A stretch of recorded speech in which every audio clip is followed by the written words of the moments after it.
आवेश से आप क्या समझते हैं, आवेश किसे कहते हैं, आवेश का क्या सूत्र होता है, एक एक परिभाषा को आपको बताया जाएगा। तो याद रखेंगे कि आवेश की परिभाषा क्या होता है, तो इसकी दो परिभाषा हम बताएंगे और दोनों परिभाषा आपको एकदम याद हो जाएगा, एक एक लाइन आपको याद करा देंगे। तो इसलिए आप सभी लोग इस वीडियो को एक बार पूरा जरूर देखिए। इलेक्ट्रॉन के प्रवाह को क्या लिखेंगे यहाँ पर, इलेक्ट्रॉन के प्रवाह को लिखेंगे यहाँ पर, इलेक्ट्रॉनों के प्रवाह को क्या लिखेंगे यहाँ पर, इलेक्ट्रॉनों के प्रवाह को आवेश कहते हैं। कितना आसान है, क्या लिखेंगे यहाँ पर, इलेक्ट्रॉनों के प्रवाह दर को क्या कहते हैं, प्रवाह दर को आवेश कहते हैं। बस एक बार पढ़िए, परिभाषा याद हो जाएगा। आवेश कहते हैं, और आवेश को किससे प्रदर्शित करते हैं, तो आवेश कहते हैं इसे, लिखेंगे यहाँ पर, इसे Q से प्रदर्शित करते हैं। इसे किससे प्रदर्शित करते हैं, तो लिखेंगे यहाँ पर इसे Q से प्रदर्शित करते हैं, लिखेंगे यहाँ पर Q से प्रदर्शित करते हैं। आवेश को किस अक्षर से प्रदर्शित किया जाता है, Q से प्रदर्शित किया जाता है। तो लिखें यहाँ पर आवेश को Q से प्रदर्शित करते हैं। परिभाषा कितना आसान है, दो बार परिभाषा को पढ़ दीजिए, परिभाषा आपको क्या होगा, याद हो जाएगा। इलेक्ट्रॉनों के प्रवाह दर को आवेश कहते हैं, इसे Q से प्रदर्शित करते हैं। अब देखिए आवेश का दूसरा परिभाषा क्या है, अगर यहाँ आवेश का आपको दूसरा परिभाषा बोलना है तो दूसरा परिभाषा कैसे बोलेंगे, तो यहाँ पे लिखेंगे या, और या लिख करके दूसरी परिभाषा को अब बनाएंगे। तो यहाँ पे लिखेंगे धारा और समय के गुणनफल को, क्या लिखेंगे यहाँ पर, धारा मतलब वैद्युत धारा, धारा और समय के गुणनफल को क्या कहते हैं, गुणनफल को आवेश कहते हैं। देखेंगे यहाँ पर धारा और समय के गुणनफल को आवेश कहते हैं। अब यहाँ आवेश का सूत्र क्या होता है, अब यहाँ आवेश का सूत्र को नोट कर लेंगे। अब देखिए कितना आसान परिभाषा बताया गया है, दो परिभाषा बताया गया और दोनों परिभाषा आपके लिए बहुत ही आसान परिभाषा हुआ होगा, और आपको परिभाषा क्या होगा, याद हो गया। धारा और समय के गुणनफल को क्या कहते हैं, आवेश कहते हैं। तो यहाँ आवेश का सूत्र लिखेंगे, तो आवेश बराबर सूत्र होता है धारा गुणे समय होता है, क्या होता है, धारा गुणे समय होता है। आवेश बराबर सूत्र होता है धारा गुणे समय होता है। और आवेश को किससे प्रदर्शित करेंगे, तो आवेश को Q से प्रदर्शित करेंगे। आवेश को किससे प्रदर्शित करते हैं, Q से प्रदर्शित करते हैं। तो यहाँ लिखेंगे Q बराबर हो जाएगा, और धारा को I से प्रदर्शित करेंगे और समय को T से प्रदर्शित करेंगे। तो Q बराबर क्या होगा, IT, I गुणे T लिख सकते हैं या IT लिख सकते हैं।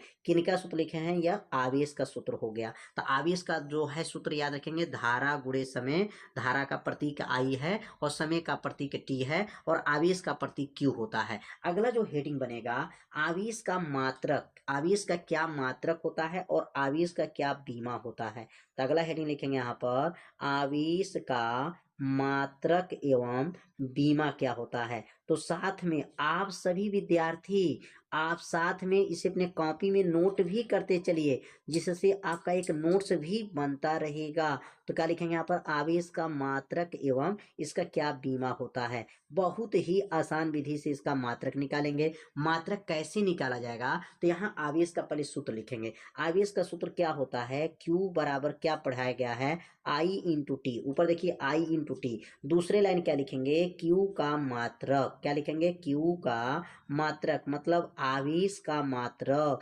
बराबर क्या बनेगा, I इंटू टी, कोष्टक बंद करके का मात्रक। बस मात्रक लिखना जो है आपको सिखा दिया जाएगा। मात्रक कैसे निकाला जाएगा, अगर आवेश का मात्रक निकालेंगे तो यहाँ का लिखेंगे I गुणे T का मात्रक। I का मात्रक क्या होता है, तो I धारा है और धारा का मात्रक एम्पियर होता है। क्या होता है, एम्पियर होता है। अगर धारा का मात्रक नहीं याद होगा तो याद रखिएगा, धारा का मात्रक एम्पियर होता है और समय का मात्रक सेकंड होता है। तो क्या बनेगा यहाँ पर, एम्पियर सेकंड। एम्पियर सेकंड किसका मात्रक है, तो कहेंगे आवेश का मात्रक हो गया। एम्पियर जो है धारा का था और सेकंड जो है टाइम का था, तो एम्पियर सेकंड अब आवेश आवेश का हो गया। और आवेश का दूसरा मात्रक अगर पूछा जाए तो यहाँ आवेश का दूसरा मात्रक जो होता है कूलाम होता है। क्या होता है?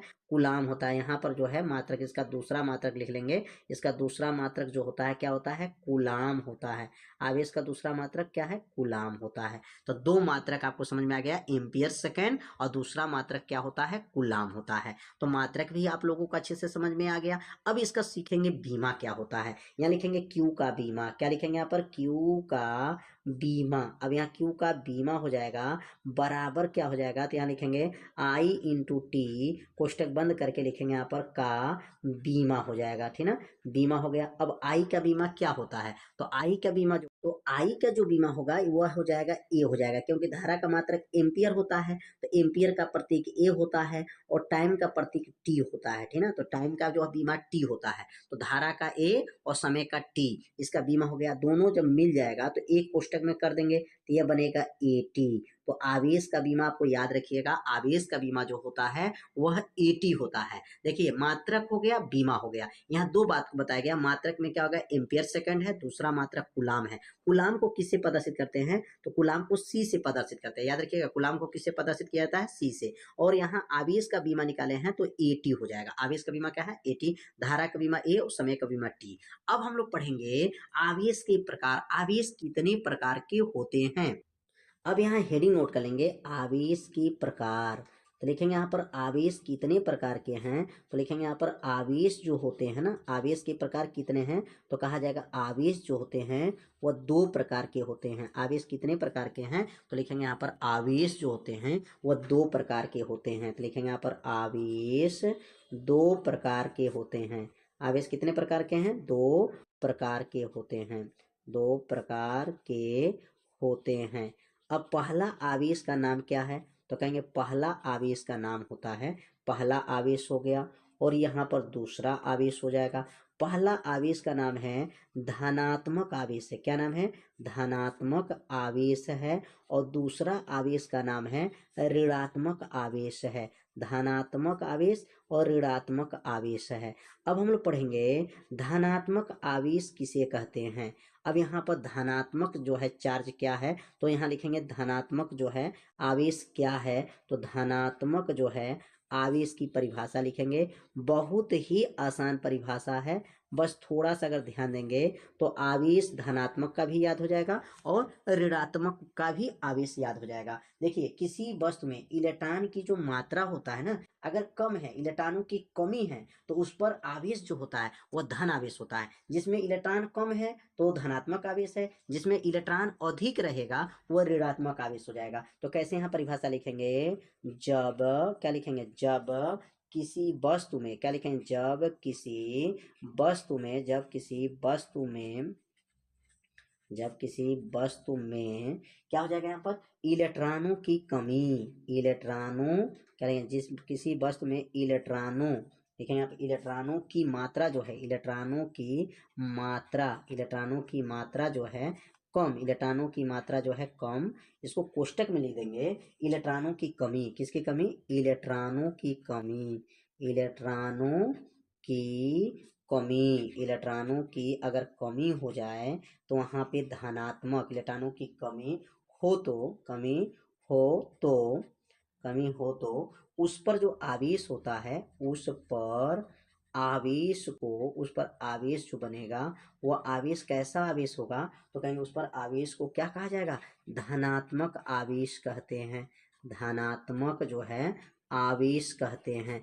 बस परिभाषा बहुत ही आसान आपको बताया जाएगा, 1 मिनट में परिभाषा याद करेंगे, है ना? धनात्मक आवेश कहते हैं। कैसे परिभाषा लिखना है, तो इसे अपने कॉपी में अगर लिखते चलते हैं तो आपको क्या होगा? परिभाषा तुरंत याद हो जाएगा। क्या कहेंगे? जब किसी वस्तु में इलेक्ट्रॉनों की मात्रा क्या हो जाए? कम हो जाए। कम का मतलब क्या है? इलेक्ट्रॉनों की कमी हो जाए, तो उस पर जो आवेश होता है वह धनात्मक आवेश कहते हैं। और यहाँ पे लिखेंगे ऋणात्मक आवेश। अगला हेडिंग क्या बनेगा? ऋणात्मक आवेश क्या होते हैं। तो ऋणात्मक आवेश का परिभाषा आप खुद बना सकते हैं। ऋणात्मक आवेश का अगर परिभाषा बनाते हैं तो कैसे परिभाषा बनेगा? तो यहाँ पे लिखेंगे ऋणात्मक आवेश। अब बस जहां पर मात्रा कम लिखे हैं ना, या मात्रा जहां कम लिखे हैं वहीं पर अधिक कर लेंगे। क्या बनेगा? जब, क्या लिखेंगे यहाँ पर? जब ये लिखाएगा जब किसी, क्या लिखाएगा, जब किसी वस्तु में, किसकी संख्या, जब किसी वस्तु में इलेक्ट्रॉनों की, इलेक्ट्रॉनों की मात्रा जहाँ कम है, मात्रा वहाँ क्या लिखेंगे, अधिक। जहाँ मात्रा क्या हो जाएगा यहाँ पर, अधिक। कोष्टक में क्या लिखेंगे, इलेक्ट्रॉनों की अधिकता, क्या लिखा गया यहाँ पर, इलेक्ट्रॉनों की अधिकता हो जाएगा। यहाँ पे लिखेंगे इलेक्ट्रॉनों की अधिकता, लिखेंगे यहाँ पर इलेक्ट्रॉनों की अधिकता हो जाएगा। वहां पे कमी था तो इलेक्ट्रॉनों का जो है क्या बनेगा यहाँ पर, अधिकता। अधिकता मैंने अधिक, अधिक हो तो तो उस पर आवेश जो होता है, उस पर आवेश जो होगा वो क्या हो जाएगा, ऋणात्मक आवेश हो जाएगा। ऋणात्मक आवेश होता है, ऋणात्मक आवेश कहते हैं। देखिए धनात्मक में और ऋणात्मक में थोड़ा सा अंतर है। देखिए अगर धनात्मक में देखेंगे और ऋणात्मक में देखेंगे तो यहाँ क्या है, मात्रा कम है और यहाँ मात्रा क्या है, अधिक है। तो धनात्मक आवेश, ऋणात्मक आवेश आप लोगों को अच्छे से समझ में आ गया होगा। यहाँ पर देखिए इलेक्ट्रॉनों के द्वारा अगर इलेक्ट्रॉनों की संख्या हो, इलेक्ट्रॉन पर आवेश हो, तो अगर आवेश का सूत्र निकालेंगे, यहाँ आवेश का क्या फार्मूला बनेगा, तो आवेश का देखिए एक सूत्र होता है, आवेश Q बराबर होता है IT होता है, एक सूत्र होता है Q बराबर जो होता है ENI होता है। Q बराबर क्या होता है, ENI होता है। Q बराबर ENI, एक सूत्र होता है Q बराबर IT होता है। अगर कहेंगे इसमें N का नाम क्या है, तो आप कहेंगे N का नाम है इलेक्ट्रॉनों की संख्या। क्या नाम है, इलेक्ट्रॉनों की संख्या। N का नाम हो जाएगा यहाँ पर इलेक्ट्रॉनों की संख्या नाम हो जाएगा, इलेक्ट्रॉनों की संख्या हो जाएगा।